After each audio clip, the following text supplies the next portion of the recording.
All right, let's talk about the film Shelby Oaks, a film that has been marketed in kind of a weird way, in that I feel like it's very vague how they've marketed it, but I actually think there's a pretty interesting plot that, to me, I think would get more people to go see it if they knew what the plot was. So I'll say that real quick. The plot is there are four early YouTubers who they have a YouTube channel, and their thing is they go around looking at places that are supposedly haunted and making videos on the paranormal. Things seem to be going fine. However, one day, three of them end up dead, and the other one ends up missing, and nobody knows exactly what happened to those four people. The protagonist of this film is the sister of the missing woman, as she tries to figure out what happened to her and where she still is, if she is still alive. That is the premise of the movie. I think a very interesting premise. But before we get too much further into the film itself, which we will get into,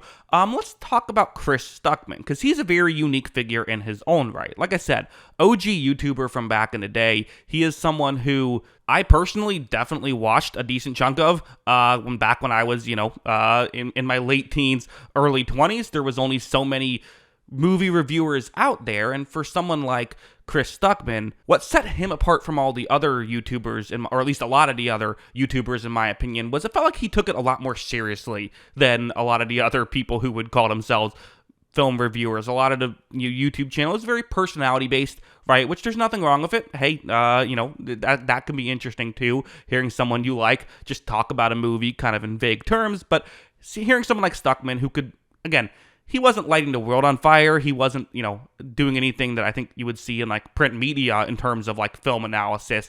But he was definitely kind of more highbrow than your average YouTuber in that situation. He would say things like shallow focus, which at the time was considered like, pretty in-depth. Now, I don't know if his videos would fully hold up that way, but at the time, it was a step above what a lot of other people were doing. And while personally, I was never like a huge fan of his content, I definitely did check it out at times and watched some of it. In fact, even on the car ride home, I was interested, so I he made a video 10 years ago entitled "The Problem with Horror Movies Today," and I'm like, well, that's interesting. Horror movies, like he made a horror movie now. So what is his thought on, how does he feel about that? That's what I was interested in. Stuckmann also became a bit of a controversial figure in these past couple of years, not for any like political or like getting canceled reasons, but simply due to on his channel, he announced because he made a movie, he was no longer going to negatively review movies. He would still post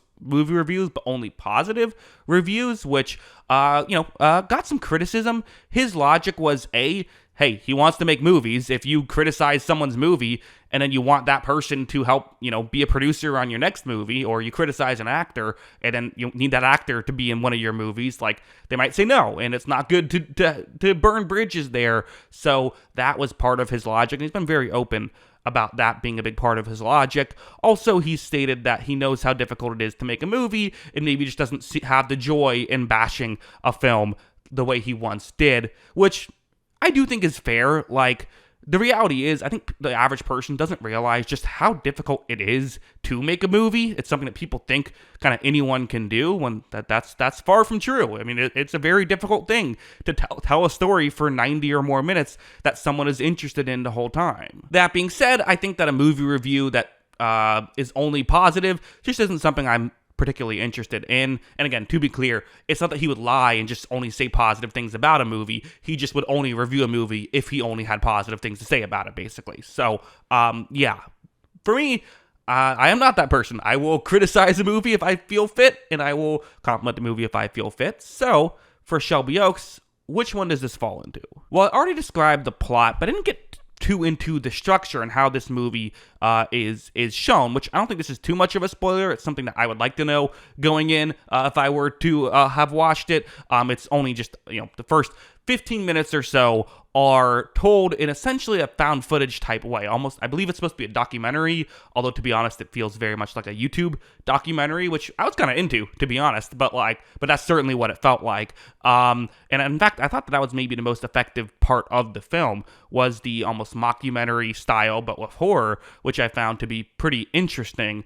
It then has a hard cut after a certain moment happens and goes into like a traditional film, which again, I do think still works, as this is a film that I think the way I would describe it is dreadful. And not in a way where I'm saying the movie is horrible. I'm saying like it is full of dread. That is what it is going for. There are a ton of moments where you just can't help but feel dread when you are experiencing them. This is a movie that, I think part of what's interesting about independently made movies is you can try more unique things, and while in a typical movie, there's a certain pace to the scares, right? A character opens a door, you as the audience don't know what's on the other side of the door. There's a certain amount of time that usually takes. This movie seemingly took 3 times as long for those moments, which I think was either to its benefit or to its fault, depending on the moment in this movie, but there certainly were times where this worked. Like this, I was scared during this movie. It's a horror movie. Its job is to scare me, and it scared me. So it certainly, delivered on the promise of what it was supposed to deliver on. It's a scary movie that's scary. I especially think the found footage aspect of this movie is really what works. And in fact, even once it gets past the documentary stuff, there's a point when a woman legitimately has the protagonist, the sister of this of the missing woman, she has a tape and she watches the tape, which has more information, and that's a big sequence in this movie. So there's actual like found footage there, which I think works in 2 ways. For one, this just low budget movie. It cost $1 million to make, so this is kind of a cost saving measure of doing it this way. But 2, I just think it's interesting.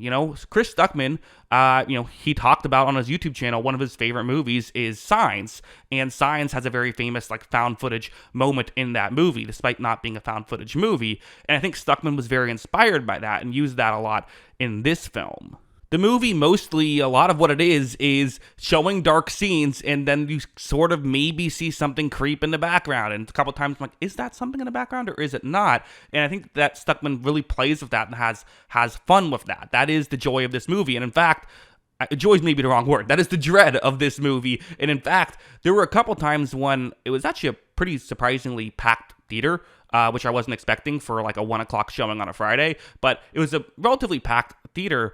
A couple times there were people behind me that like left to go to the bathroom, and it kind of freaked me out. Like he's seeing someone in the corner of my vision enter my vision, or hearing the footsteps behind me. That was kind of freaky. So I was certainly on edge, and I think that's what this movie has going for it. Unfortunately, I would say that's pretty much all this movie has going for it. Which again, genre movie. It's a scary horror movie, so like, does it need much else? In my opinion, yes. And there kind of are 2 main issues. The ending, which we will talk about in a second, is kind of what a lot of people have brought up about this movie. But to me, the bigger issue, which kind of ties into the ending, is just the characters. The reality is, so like I said, we followed the sister of of the missing woman. So Mia is who we're following as she tries to find Riley, and I just don't think we saw really much of anything about Mia throughout this movie. I think that she, the actress does a fine job at portraying what she can portray. There were a couple moments I wasn't crazy about, to be honest, with the performance, but as a whole, I thought it was fine. But like, listen, I get like, hey, my sister's missing, I want to find her. I get that side of things, and she did say some things about her sister, and there were a couple of moments where we saw that she had a connection with her sister, including when she watches tape and sees her sister kind of Riley goofing around a little bit on film, and Mia smiles, shows that they had some kind of connection. But that was pretty much it. And I think for this movie to really work and tug on the heartstrings, which it's trying to do at the end of the movie, it would only work if I really experienced their relationship and saw why. I get why anyone would want to, something I say a lot on this channel is like, I get why someone would want to find their sister, but why did Mia specifically want to find Riley? It works enough because of I just get it, but it could have worked a lot harder had, I think, these characters really been more developed and been more than just kind of stock characters. I did think Sarah Dern, the woman who played Riley, I thought she did a very good job with that performance, and that kind of gave it a little bit more life. Again, $1 million budget. You're not going to get superstar actors, but I thought she did a very good job. But ultimately, part of it was I just didn't think the characters were super compelling, and character matters so much in film, right? Especially when the ending, that, like I said, definitely kind of tries to tug on the heartstrings and just kind of does too much. in my opinion, and quite frankly, just got downright silly at times. Also, this movie tries to make a dog scary, and like, I'm sorry, dogs will never be scary. Dogs are cute. I like dogs. Dogs, it's fun to watch dogs. I don't care what they're doing that's scary. We'll never be scared about a scene that has a dog in it. That's just maybe that's a me thing. I don't know, but that's something I thought of. So should you see this movie, and if you should, when do you see it in theaters? Well, I will say, like, it's a very dark movie, like just visually dark. Also, just storytelling dark. We'll talk about that in a second, but very visually dark movie. So I think seeing it in a dark room really helps with that. So if you're not going to see it in theaters, probably make sure you do see it. If you watch it on streaming, make sure you see it, when it's at nighttime, where you can kind of, there's not, or at least make sure the lights are off in your house, and that'll improve the experience, I believe, because then you'll actually be able to see the little things that are happening while everything is going on. I also brought up, like, it's a dark movie. This does not hold back, and I was kind of surprised that Stuckmann was gonna go went as hard as he did with this stuff. There was some very just straight up disturbing things that happen in this movie, which it's a horror movie, but I was like, wow, that's something you'd expect in like an Ari Aster movie or something. So, just know going in. If I'll use the Hot Wings analogy, because I think this works for horror stuff.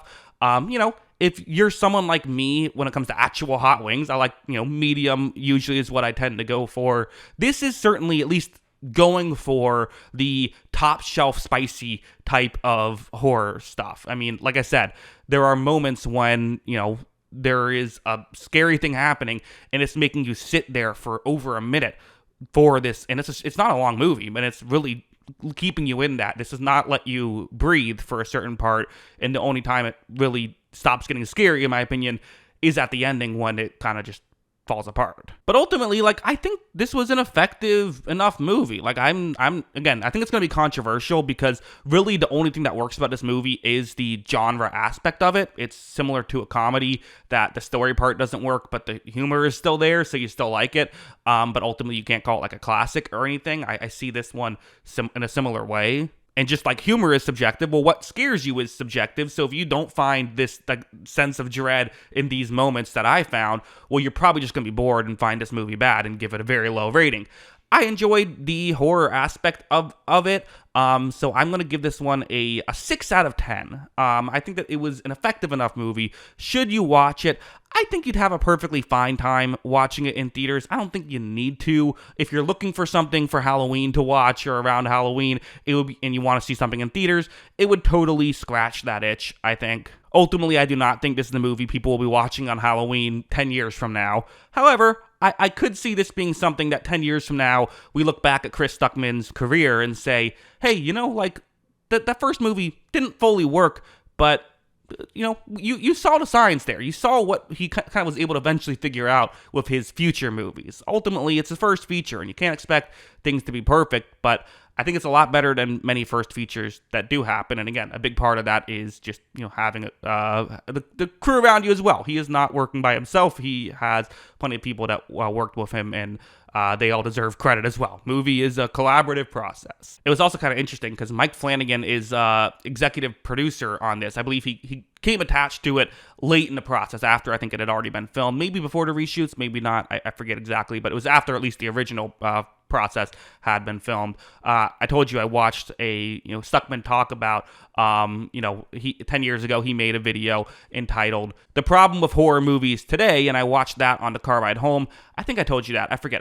This is actually my second time recording this video because the audio was screwed up the first time. So if I didn't mention that, okay, I'm mentioning it now. And it was just kind of interesting where he like gave a shout out to Mike Flanagan for one of his movies back in the day 10 years ago. So it's kind of interesting that now they're working 10 years later.